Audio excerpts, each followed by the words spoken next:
నిన్న ఆఫీస్ నుండి తిరిగి వస్తుంటే బండి పైన ఒక ఆటో కనిపించింది. ఆటో వెనుక నేనున్నాను. ఆటో పైన వెనుక సైడు ఒక కొటేషన్ ఉంది. కొటేషన్ ఏం రాసి ఉందంటే, మా తండ్రి నాకు ఆస్తులు ఇవ్వలేదు కానీ బతకడానికి కావాల్సినంత ధైర్యం ఇచ్చాడని చెప్పి ఒక కొటేషన్ ఉంది. ఆ కొటేషన్ భలే అనిపించింది. ఆల్రెడీ మనం కొటేషన్ అంటే చాలా ఇష్టపడే వాళ్ళం కాబట్టి బండి కొంచెం ముందుకు పోనిద్దామని చెప్పి పోనిచ్చి అతనికి హాయ్ చెప్దాం, లేకపోతే బాగుంది కొటేషన్ అని చెప్దామని చెప్పి ముందుకు వెళ్ళిచ్చాను. కానీ సడన్గా ఆ డ్రైవింగ్ చేసే డ్రైవరు చూసి ఒక్కసారి నా సంబరం అంతా కూడా కరిగిపోయింది.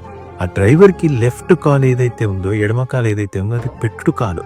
ఆ కొటేషన్కి అతని లైఫ్కి ఒక్కసారి లింక్ చేసి చూసేసరికి భలే బాధ అనిపించింది. బతకడానికి ధైర్యం ఇచ్చాడు నాన్న అని రాసుకున్న ఎడమ కాలు లేకపోయినా సరే ఆ పెట్టుడు కాలుతోటి అంత ప్రశాంతంగా డ్రైవ్ చేసుకుంటూ వెళ్తున్నాడు. శబాష్! అసలు నీ దగ్గర నుంచి ఎంత ఇన్స్పైర్ అవ్వాలి మేము. చిన్న చిన్న సమస్యలకు, చిన్న చిన్న బాధలకి రోజంతా బాధపడి మేము చాలామంది సూసైడ్ల దాకా వెళ్తున్నారు. అతనికి కాలు లేదు. లైఫ్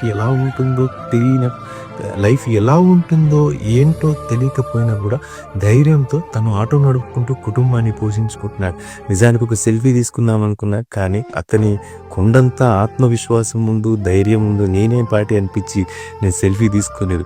చాలామంది సోమరిపోతులు తల్లిదండ్రుల ఆస్తుల మీద ఆధారపడి ఏ పని చేయకుండా గాలికి తిరిగే సోమరిపోతు యువకులకు నేను చెప్పేది ఒకటే విషయం: కష్టపడండి. ఎలాంటి ప్రతికూల పరిస్థితులు వచ్చినా సరే మనం ధైర్యంగా ముందుకెళ్తేనే మనం హీరోలు అవుతాం. కానీ అన్నీ బాగుంటే ఏముంది, ఏం బాగాలేకపోయినా సరే ఇతని ఆటో డ్రైవర్ స్టోరీ నుంచి ఇన్స్పైర్ అవ్వండి.